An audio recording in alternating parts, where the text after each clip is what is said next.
And we are live, Madam Chair. Thank you. Thank you, Mr. Cornelius. With that, I will call to order the City of Albuquerque Intergovernmental Legislative Relations Committee meeting for March 1st to order.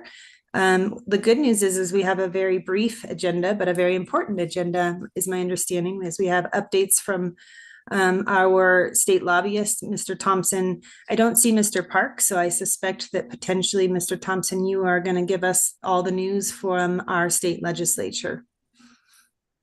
Thank you very much, Madam Chair. And I do want to publicly apologize to Mr. Anderson for calling him at 11:30 last night. I did not know he was sick, and he did answer, and he sounded sick. But I'm just going to have to let it go. I'm sorry.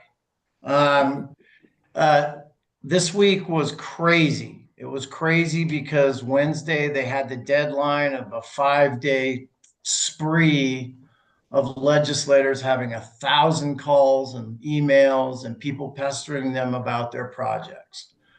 We don't know how we did. We don't know what the governor will do.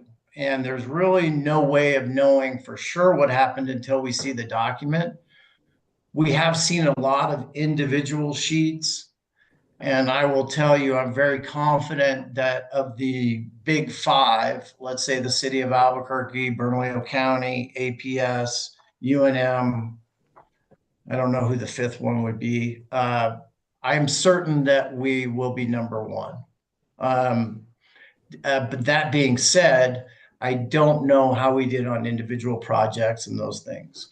The feedback I received was that legislators felt incredibly prepared about what we were looking for. They felt like they had the material well in advance. They felt like we were organized. They felt like our folks were friendly and responsive. They appreciated the updates on projects that are already underway. I did receive some, I guess I would call it negative feedback, and that was that there are so many housing projects to the naked eye. And even though we were focused, if you look at housing projects from the county, us, and then nonprofits, it's a daunting list. I mean, I know you should be able to figure it out by the number, but the title doesn't tell you what you need to know. I can tell you that much. So that's the type of thing. And when we do our post-mortem, perhaps we could revisit that somehow. The other thing I am seeing on the individual projects is a lot of times, they're making it so it's only like 20 characters. So you're seeing all these abbreviations. So rather than facing that, I think we should just make it really easy to understand what the project is, And I know that we've talked about this before with Miss Anaya and Libby and Counselor Grout even before. So I know that we can do it, and it's just something we need to think about. I expect us to see sheets within the next 4 or 5 days. And so that will end that. As far as there being another appropriations vehicle, obviously House Bill 2 is in the Senate. So there is some opportunity for us to get money in House Bill 2. And then there are rumors of a House Bill 2 Junior or GROW. Those have pretty much been dispelled, which will cost me a book bet I had with Miss Anaya, but I do think they've been dispelled. If there were to be junior, we are prepared and ready in case that opportunity presents itself. As far as legislation goes, I just want to say this is the most peculiar session I've seen in 30 years because of the front loading of those bills of the governors. So like you look at 30 some days in, typically in any session, about 20% of the bills that are introduced go upstairs. And we're looking right now at 1%. So that means in the remaining 3 or so weeks, they're going to have to really crank. And there are some committees that are not at full strength for one reason or another. So it's going to be frenetic. I do feel like a tip of the cap to the city and Mr. Park, because I feel like they have done an exceptional job of representing our interests, particularly in Senate Judiciary, which is no picnic. But I feel like Mr. Park has really good access in there and he's done a good job on that. And then the team have been super supportive. I'll stand for any questions, Madam Chair. Thank you, Mr. Thompson. And I actually want to note that I think Mr. Park is a magician. He actually joined at the exact moment you said his name. Oh, boy. And it was quite, I mean, it was perfectly done, choreographed. Mr. Minicucci, I see that your hand is raised. I'm sure that was a mistake. My apologies. Okay, no problem. I just didn't want to pass you by. Thank you, Mr. Thompson. If there are any questions for Mr. Thompson, and we'll move to Mr. Park, and we can also ask questions of both once Mr. Park has had a chance to provide us an update. Great. Mr. Park, do you mind giving us a quick update? Yeah, sure. Good morning. And I apologize. I'm over here at the Capitol. I literally just stepped out of Senate Judiciary again. I apparently now live here in Senate Judiciary. We were here all day yesterday and back here again this morning. The Senate is supposed to go on to the floor at about 11 o'clock this morning. As you are well aware, we've had a lot of issues with respect to public safety continuing to be happening. The governor this week signed into law HB 8, the behavioral health stuff. The governor was very clear that she viewed these actions as just the beginning, not as the end. The legislature is very significantly looking into a wide array of public safety bills, and I think we will see some pass in the next couple weeks and possibly through both chambers. In particular, with respect to the city, one of the big issues that we're dealing with is Senator Cervantes's 505. This is the body cameras and the presumption that if a officer intentionally and knowingly does not utilize the body camera, they are presumed to have been intentionally spoliating the evidence. This bill has gone through a couple different iterations. At one point, there was negligence. There was not a standard. There was just a change of the presumption from that the court is from may to shall. The bill has changed. I think the changes help us, but they don't alleviate all of the problems. The ultimate problem is the definition and the use that the court shall presume. It is a rebuttable presumption, but it is still a presumption. I spoke last night, when this is brand new, with Senator Worth. I don't believe that bill will get heard on the floor until the governor's office has weighed in. So we'll have to wait and see, but that is definitely a fluid situation. I wanted to take one more thing, and before I go, and I think Joe was saying this, is that we've been really successful this session because of the responsiveness from everyone from the city. The entire team have been here, we've had police officers come, be subject matter experts, and I think that we really are moving in the right direction. I know that the body camera bill feels like it's a bit of a slide, but the truth of the matter is I think that we're having real positive impact on this, and it really is a credit to the responsiveness of everyone from the city and the ability to work together. Let me see, Josh, I feel like I'm probably missing something, but we will be, let me just end with, the next 3 weeks are going to be a very fast and furious pace, and we'll have to wait and see what ultimately shakes out with respect to public safety. I'll stand for any questions, and Josh or Libby, if I forgot something, let me know. Thank you, Mr. Park. Are there any questions for Mr. Park from the committee? Mr. Park, I just wanted to get a point of clarification for myself. When you speak about the presumption of spoliation, my understanding is that we have concern also with the current version, and again, I might be wrong because it may have changed since I last understood this. But my understanding is that the presumption is the issue, because how does the court assume related to determining that it was intended to not be turned on. That portion of it to me is where I don't understand what the definition of that intention would be. Who would be determining that? Yep.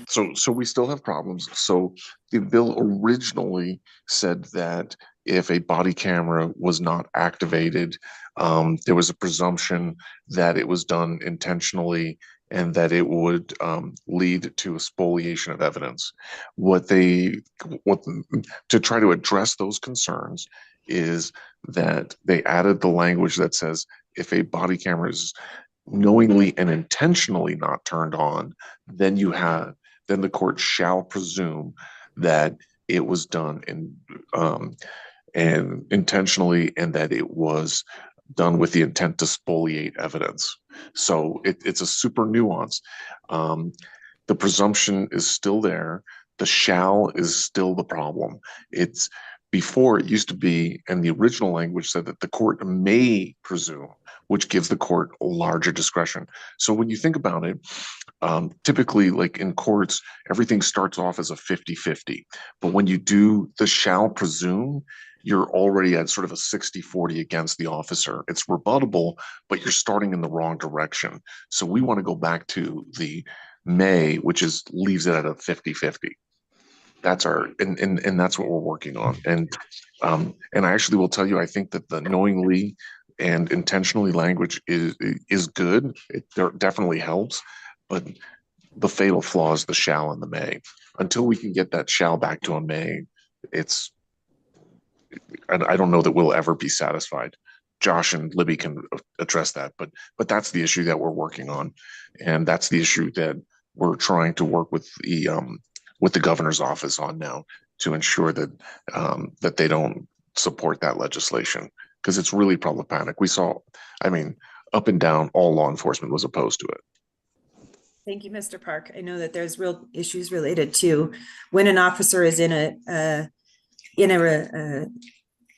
dangerous situation. There are actually policies related to how we, and even potentially the law indicates that it's when it's safe, but that's concerning that they would be considered intentional. Thank you for that update. Any other questions for Mr. Park or Mr. Thompson? We should ask Mr. Thompson a question while he's away so that see if he can hear us. No questions? Okay. Thank you all very much. I appreciate it. Thanks for stepping out, Mr. Park. I know that you're kind of dancing between this and the other committee, so we appreciate you rejoining them. Thank you. Thanks. And if you don't mind, I'm going to run back into Senate Judiciary, but if you have anything or need something, by all means, please don't hesitate to call or text. No problem. Thank you for rejoining them. Thank you. And with that, our next item is an update from our federal lobbyist, Mr. O'Donnell. Thank you for joining us on a Saturday. You're welcome, Madam Chair. Madam Chair and members of the committee, I have a brief report. So let me start with the continuing resolution. Up until Thursday, I was hopeful that we would see an FY25 appropriations package, which would include earmarks. But on Thursday, the word began to get out that it looks like they're going to move to a year-long CR. That means there will be no FY25 earmarks in the bill, and any new spending for new projects will not exist in that bill. The administration right now is coming up with a list of what they call anomalies. These are things that are required by law to be spent in fiscal year 25. So there will be some exceptions to spending, but they'll be limited to these anomalies which are required. The biggest impact, aside from our interest, which is the domestic spending, it'll be held level. But the biggest impact is going to be on the Department of Defense. And because of the budget agreement, the Budget Control Act agreement from, I believe, 4 years ago, the Defense Department not only is going to not have new spending, but they'll be cut by 1%. So there's been a lot of talk from Senator McConnell from Kentucky, who is chair of the Defense Appropriations Committee the last few days, complaining that the Department of Defense leadership has not been on the Hill advocating for a resolution to this CR problem. It is interesting. I hadn't thought about this until yesterday because we always focus on the domestic spending, but it's interesting to see a statements being made about the influence the Defense Department can have on a CR, which affects all of us, not just in defense, but the domestic spending too. So we still are expecting to have FY26 earmarks. The question for us will be, what do we do with the FY25 earmarks that were in bills, and how do they fit up or match up against what we have on the list for 26? And Mr. Menicucci and Mr. Parkinson and myself had several conversations this week about the lists of projects and narrowing those down. We haven't come to, I don't think for either Mr. Menicucci or Mr. Parkinson, we're at a point yet where we've said this seems to be the final list, but we're very close to that.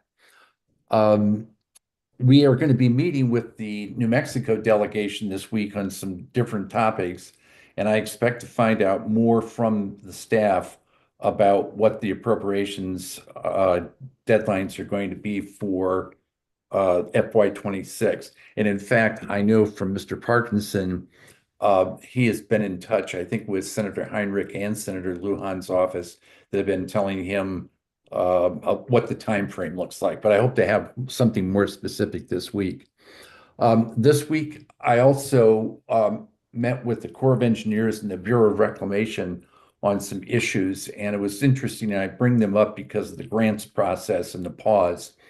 Both agencies told me that what's happening is, as you well know, they are having to align any of their grant spending or project spending with the priorities that were in the executive orders that have been put out. It's interesting that anything less than $50,000 they're not looking at, anything over 50 they're looking at, and you can imagine what a nightmare that is for the budget people in these various agencies to have to vet all of those, and they go to senior management and then they are returned. They hope that process of getting those approvals is, they wouldn't give me a timeline, but I'm thinking that they're thinking it's probably a month and a half. We're also scheduling meetings for Councilor Rogers and Councilor Grout, who are attending the National League of Cities meeting next week. They'll be meeting with all the congressional offices to talk about whatever is on their mind. So that is the extent of my report. I'm Thank you, happy Mr. to answer questions. Thank you, Mr. O'Donnell. Are there any questions for Mr. O'Donnell from the committee? Mr. O'Donnell, just on a broad general estimation, I'm not expecting you to have an exact number. The elimination of earmarks for FY25, what do you estimate that total impact, financial impact, to be for the city of Albuquerque? I think what we had was something around, I want to say it was 5 or 6 million. It might be a little less than that. Based on projects that we had Yes. submitted and had heard were going to be included as earmarks. Yes, and I will, after this meeting, I will look that up and get back to you. Thank you, Mr. O'Donnell. That'd be very useful, and we could share it with the committee. Is there any other questions for Mr. O'Donnell? Madam Chair, if I could add one thing real quick, if that's all right. Yes, sir.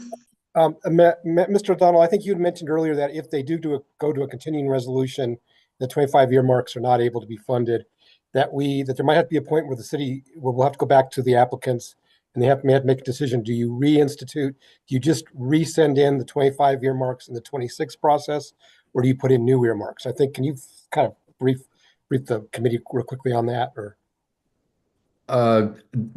first, I would say, I think you could probably fill out the same form.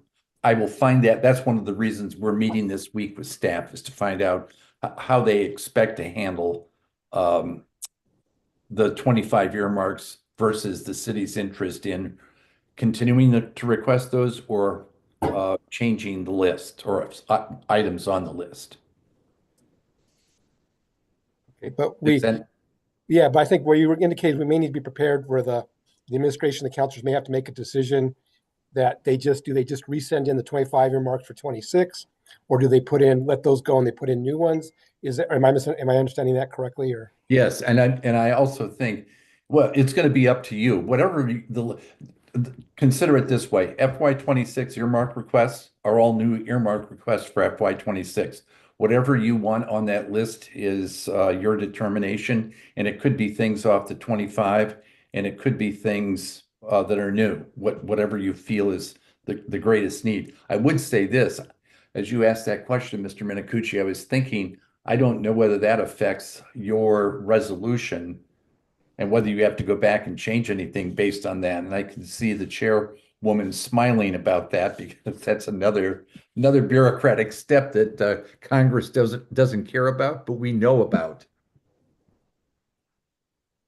Thank you, Mr. O'Donnell. I think you absolutely connected the dots to what we have to do this week, which is to get clarity around the FY25 appropriations or projects that we had as priority that we now know will not be funded, and determine if they, without funding in FY25 earmarks, are we going to adjust our priorities, and whether or not this committee would send forward a amended resolution for the city council to consider and for our federal legislative priorities for FY26. And that work, is my understanding, is that staff, both city council and administration staff this week, will at least be able to compile for us what that looks like, so that the bodies each can consider the impact, and then potentially either our next or 2 meetings from now, we'd be in a position at IGR to consider whether or not we need to amend our current resolution. Does that sound amenable to the other members of the committee? Yes. Yes, Thank you. Thank you, Councillor. Yes, thank you. Thank you, Councillor.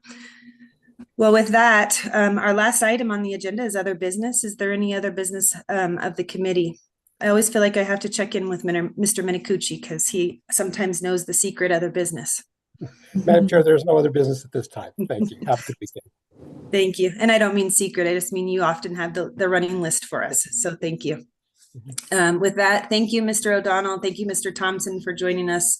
And thank you all for taking some time on your Saturday morning. I think this is a very helpful update, and I appreciate your time. We will see you all soon. And we are adjourned. Thank you. Bye.